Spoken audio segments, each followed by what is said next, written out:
ଆପଣ ମାନେ ଏମିତି କୁନ୍ଦୁରି ବନାନ୍ତୁ ପୁରା ଛତୁ ମସଲାରେ ଟେଷ୍ଟ ଭଳି ଲାଗିବ। ଘରେ ବି କେହି କୁନ୍ଦୁରି ଖାଇବାକୁ ଭଲ ପାଉନାହାନ୍ତି ନା, ସେଥିପାଇଁ ମୁଁ ଗୋଟେ ନୂଆ ରେସିପି ନେଇ ଆସିଛି। ଚାଲନ୍ତୁ ଦେଖିବା। କୁନ୍ଦୁରିକୁ ଆମେ ଗୋଲ ଗୋଲ ସାଇଜ୍ରେ କାଟିବା, ଆଉ ତା ସହିତ ନେବା କିଛି ଆଳୁକୁ ବି ଛୋଟ ଛୋଟ ସାଇଜ୍ରେ କାଟି ନେବା, ଆଉ କିଛି ଅଳ୍ପ ତେଲ ଦେଇ ତାକୁ ଆମେ ଭାଜି ନେବା। ଚାଲନ୍ତୁ କିଛି ବାଦାମକୁ ଆମେ ଭାଜିକି ତା ଚୋପା ଛଡ଼ାଇ ନେବା ଭଲ ଭାବରେ। ଆଉ ମିକ୍ସିଂ ଜାର୍ରେ ଆମେ ଦେଇଦେବା ବାଦାମ, ଆଉ 3ଟି ଶୁଖିଲା ଲଙ୍କା, କିଛି ଖଣ୍ଡ ଅଦା, ଆଉ କିଛି ରସୁଣ କଲା।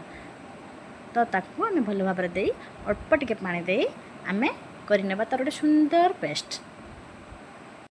ଏବେ ତେଲରେ ଆମେ 2ଟା ବଡ଼ ବଡ଼ ସାଇଜ୍ର ପିଆଜକୁ ଚୁନ ଚୁନ କରି କାଟି ଭାଜି ନେବା। ଆଉ ସେଥିରେ ଆଡ଼୍ କରିଦେବା ଆମେ କିଛି ଲୁଣ ଆଉ 1 ଚାମଚ ହଳଦୀ ଆଉ ଲୁଣକୁ ଦେଇ ଭଲ ଭାବରେ ଗୋଳାଇ ନେବା। ଆଉ 3ରୁ 4 ମିନିଟ୍ ଫ୍ରାଏ କରିବା, ଯେମିତି ପିଆଜଟି ଲାଲ କଲର୍ ଆସିବା ପର୍ଯ୍ୟନ୍ତ। ତାପରେ ଆମେ ସେଥିରେ ଦେଇଦେବା ବାଟିକି ରଖିଥିବା ମସଲା, ଆଉ ଧନିଆ ପାଉଡ଼ର ଆଉ କରି ପାଉଡ଼ର, ଆଉ ସେଥିରେ ଦେଇଦେବା କିଛି ପାଣି। ତାପରେ ଦେଇଦେବା କିଛି ଟମାଟୋ। ତାକୁ ଆମେ ଭଲରେ କଷି କଷା ସାରି ସେଥିରେ ଆଡ଼୍ କରିଦେବା ଭଜା ହେଇକି ରହିଥିବା କୁନ୍ଦୁରି ଆଳୁକୁ। ତାପରେ କିଛି ପାଣି ଦେଇ ଆମେ ତାକୁ କିଛି ସମୟ ଘୋଡ଼ାଇ ଦେବା।